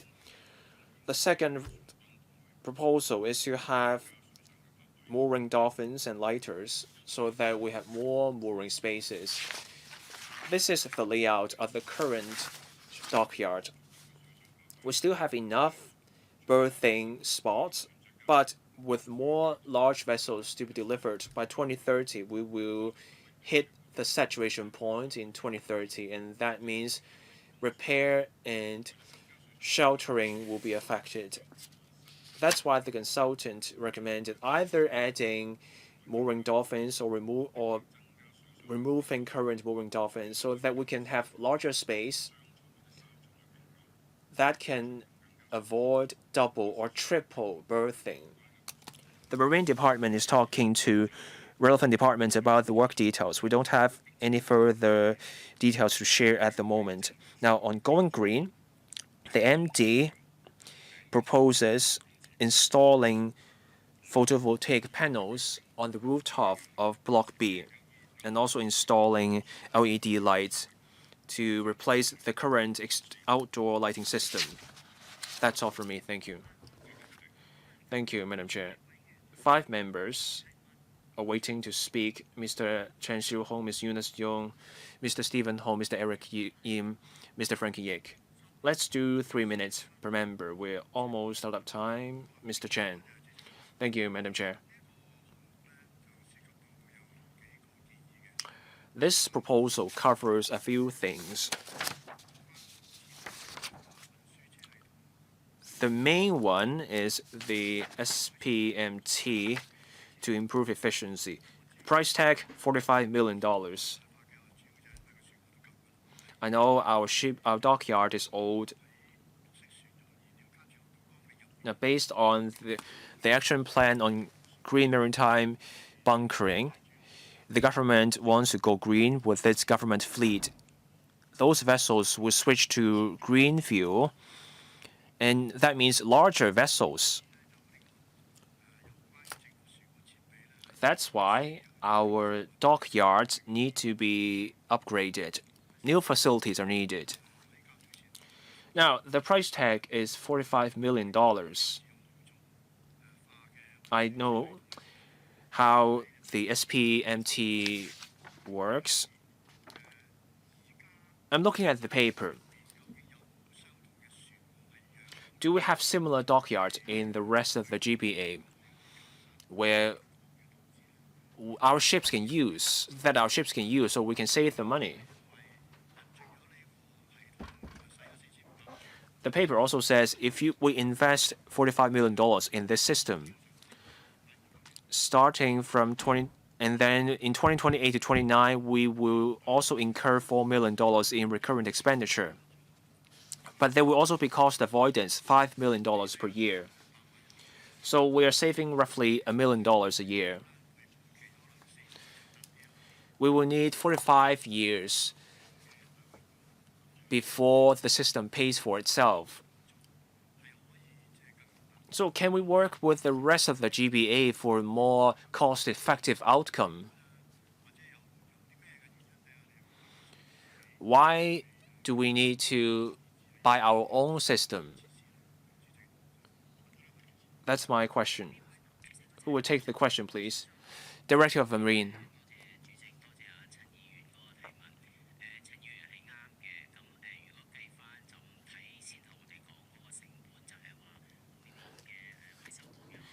Indeed, each year maintenance will cost $4 million. Outsourcing that work will cost an extra $5 million. We did try outsourcing the maintenance of government vessels to external dockyards.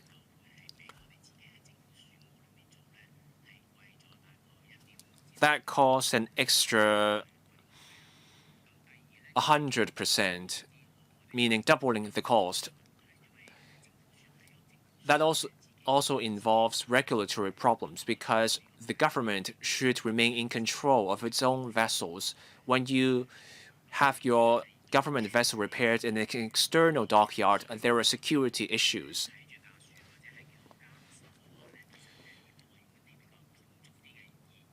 Now, in more vernacular ways to put it, you have to send someone to inspect the vessel while it is being fixed. And that will mean a bigger cost. There are more sensitive vessels with sensitive equipment. You have to do something about the equipment before the ship can be repaired by an external dockyard. That's why we think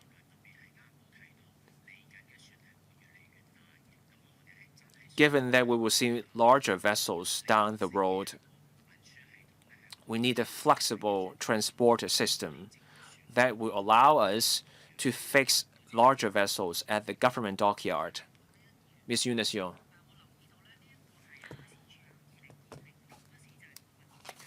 In 2020, a consultant was hired, and then 3 years later, the consultant compiled this report. I read the report. I have doubts about how up to date the report was. So you want to buy a system lifting the vessel. By 2027, it will be no longer a new technology. You already have new technology now. LED lights have been around for 20 years. Photovoltaic panels for power. I don't think that's really modern. So I don't see anything cutting edge about this modernization program. It looks more medieval to me instead.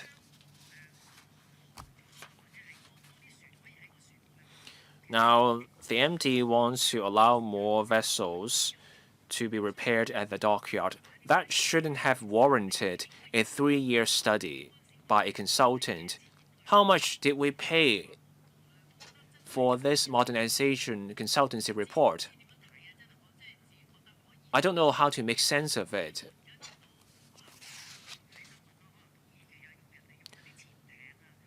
Turkey is using submarines. They're using floating dockyards. They're using robots to check the bottom of vessels. So can we maybe have floating dockyards? This machine won't come on stream until 2028. So we're behind the curve. So are we already using the latest technology? Can we use new technology? 係，多謝。 Commissioner or Director. Thank you, Chen. Thank you, Ms. Yung. About the 2020 consultancy report, it took 3 years for the report to be published. That's because of the pandemic. The consultancy firm is from overseas, so they had trouble flying to Hong Kong.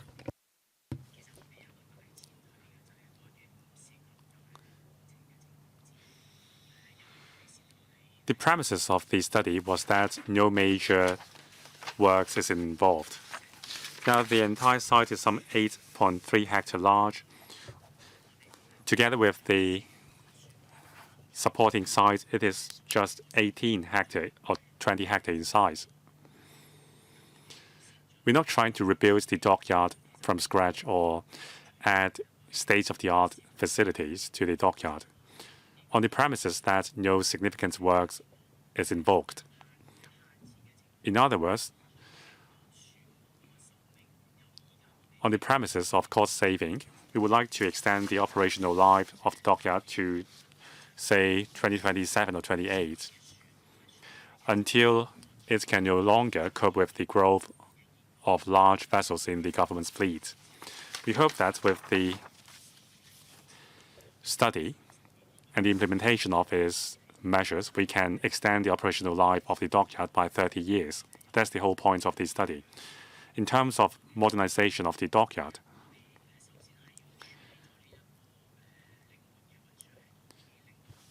first of all, we would like to have this flexible transportation system to handle more larger vessels, because that's the trend of new ships these days. Second, we would do it in phases. As mentioned by the Assistant Director, we will try to enhance our basin so that more lights can be deployed. In terms of modernization or digitalization, that is an ongoing process. We have sensors on board government vessels. Whenever there is a breakdown or other hiccups, the sensors can transmit the data to us. for us to analyze. Government departments and our working partners who use the dockyard use the same information sharing system. So we have been deploying sensors to modernize the workflow. Ms. Young is right. LED lighting is something that the entire government is switching to.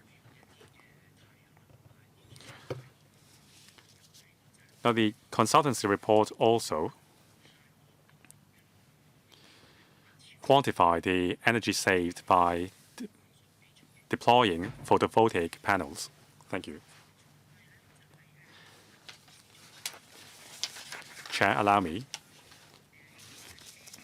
Now, besides the SPMT system and also the other environmental friendly features like the photovoltaic panels, there are also recommendations on drainage, fire safety system, and manpower, and so on. They are all together a score of recommendations. So we will take forward these measures when situation allows.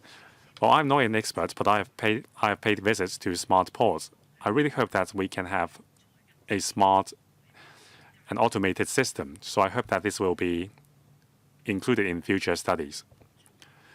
Yes, you really need to speed up. Next, Mr. Stephen Ho. My views are similar to those of Ms. Young's. First of all, some praises.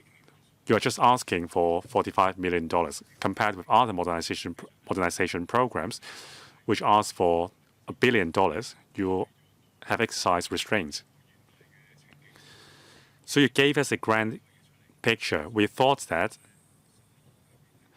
the 18 recommendations would be more aggressive. However, the only two major moves are the SPMT and the ship shuffle hoist. The other things like photovoltaic panels and LED lighting are nothing new.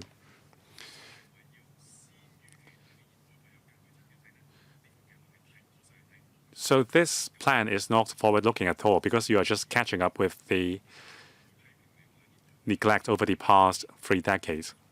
So it's not modernization at all. It is just retrofitting.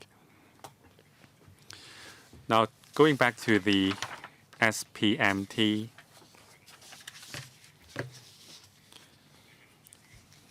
do you have the experts to operate the system? Are you going to train up talents in-house, or do you have to engage outside experts, and that may incur more cost? Now, the last question of Ms. Young, since you call this a modernization program, you need to think ahead. Beyond this dockyard, will there be other modernization programs for dockyards elsewhere? Is it just part of the bigger picture? But I don't object to spending $45 million to retrofit the dockyard. Assistant Director. Thank you, Chen. Thank you, Mr. Ho. On training, whenever we bring in new equipment, the purchasing contract would cover a training program for our staff. If necessary, we can enhance the training program. Now, most of the work in the dockyard is outsourced. The contractors will also be covered in the training. So in-house training is already covered on the contract. So according to the contract, you are going to hire a group of people to operate the system for you. No, the supplier would provide training to our in-house staff. How many are we talking about? Training takes time. How many of your staff needs to undergo training to operate this machine? Thank you, Mr. Ho, for your question. It is very pertinent. If there is no one who knows how to operate the system, that will defeat the purpose. Now, as I said, the SPMT has a very close relations with the ship lift platform. It's not just a driverless vehicle transporting ship. We have a group of colleagues who operates the ship lift platform. So the training program will cover how the ship is transferred from the ship lifts platform to the SPMT, and also what is the macro blueprint for the modernization program. Well, as mentioned by the Deputy Secretary, there are 16 other measures mentioned in the consultancy report, covering fire services and drainage, and even how to deal with dangerous articles. Now, I emphasize that by modernization, we mean that if we do nothing, the dockyard will not be able to cover to meet the needs of newer vessels in a few years' time. Provided that all the measures are implemented, the lifespan of the dockyard can be expanded by 30 years without conducting any major overhaul. That's the modernization we are talking about.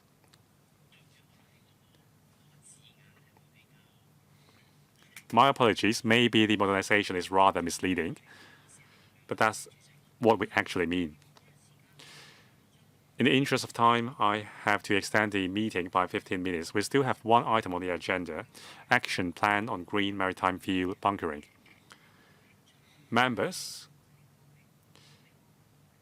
can I interest you in staying behind and discuss the item? Actually, I'm in a hurry.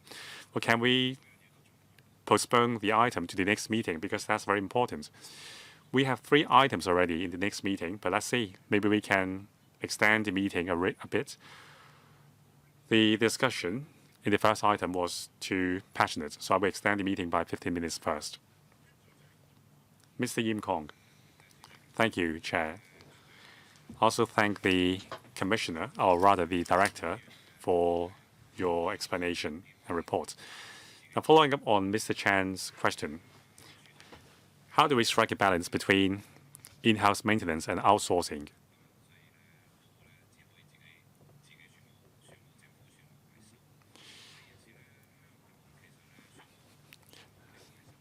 Actually, the dockyards business in Hong Kong is faced with a lot of difficulties. A lot of small to medium-scale operators may fold up soon. Now, spending $45 million to add an SPMT and upgrade the ship lifts platform, that is just a patchwork approach. Given the new trend, many ships will have to be retrofitted to greenfield powered. Now, I would rather the government build a new dockyard to accommodate medium to large size vessels. Security is not an issue since it will be run by the government, so maybe the government can consider my suggestion. Commissioner, thank you, Mr. Yim. The Marine Department will continue to review its workflow to make it more efficient. Now, we haven't briefed members on the details of the report today. However, there are recommendations on how to enhance the governance as well as the efficiency of ship maintenance. The consultants also suggested adding more contractors onto the list. Now, we also hope that the craftsmanship of ship maintenance can be inherited locally. Any follow-up question, Mr. Yim? Now, by 2028, there will be some 90 new vessels delivered. So will the dockyard be able to cope with the demand until 2028 with no additional investment? Thank you, Mr. Yim, for your question. Now, before 2028, when the SPMT is delivered, the existing setup in the dockyard will be able to cope It's just that there will not be sufficient dry and wet berths for large ships.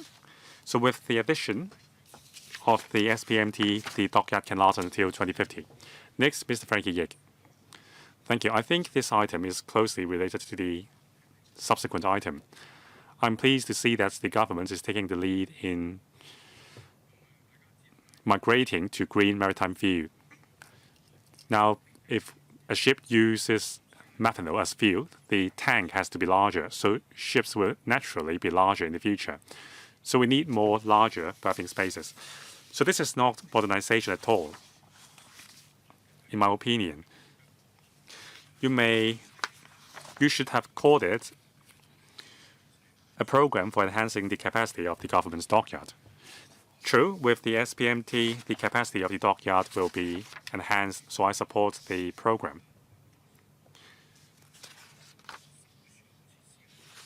Now we have fewer and fewer dockyards for accommodating small ships. There is only one left, if I'm not wrong. So in terms of approval for land for shipyards or dockyards, the government should be more lenient so that we can keep the business alive. On one hand, we are saying that we want to build Hong Kong into an international maritime center and attract more OGVs to Hong Kong. On the other hand, there is a lack of maintenance capacity for these OGVs. There is only one capable of doing that, so you need to revisit your policy. Thank you, Mr. Frankie Yik. We will pay attention to that.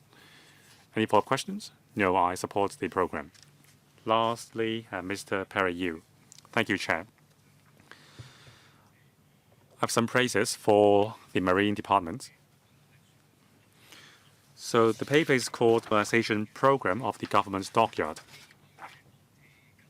But this is actually just a basic retrofit to equip the dockyard with what it needs. But I appreciate the Director of Marine to walk us through the program beforehand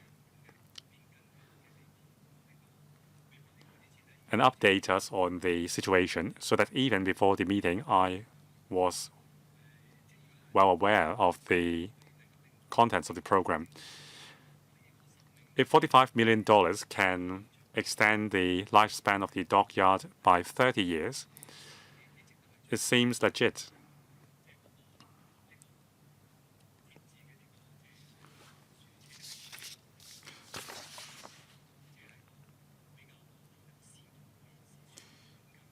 With the new SPMT, we can make more efficient use of the dockyard space. So this is a necessary stuff. But I would like to know more. As mentioned by Mr. Frankie Yik and Mr. Yim Kong,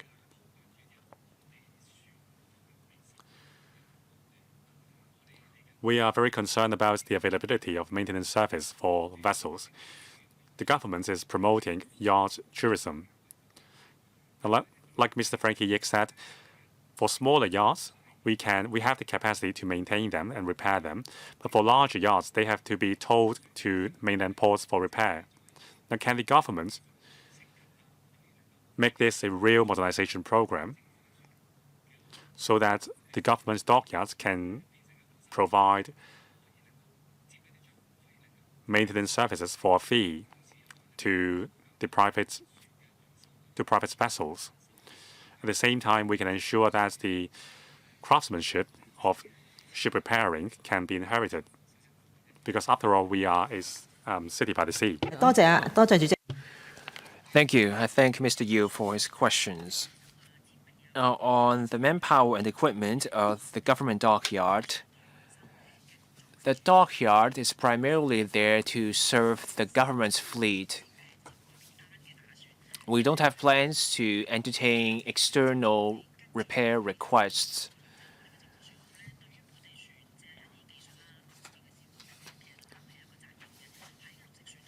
But the dockyard does offer support. The government has plans to adopt green maritime fuel for government fleet vessels. We build up the experience and then we can share the experience with local vessels so that local vessels can choose the green fuel that works best for them. There are also contractors at the government dockyard. Those contractors' employees can also take the skill and help repair other vessels. So that's also a way where the government dockyard is supporting the repair of other local vessels. So we have covered all the questions for this item. We thank the officials for joining us. We support this item despite some questions. I'm sorry for asking you to join us for our March meeting because we have so many items lined up. So we will need to have a longer time slot in March. Thank you all.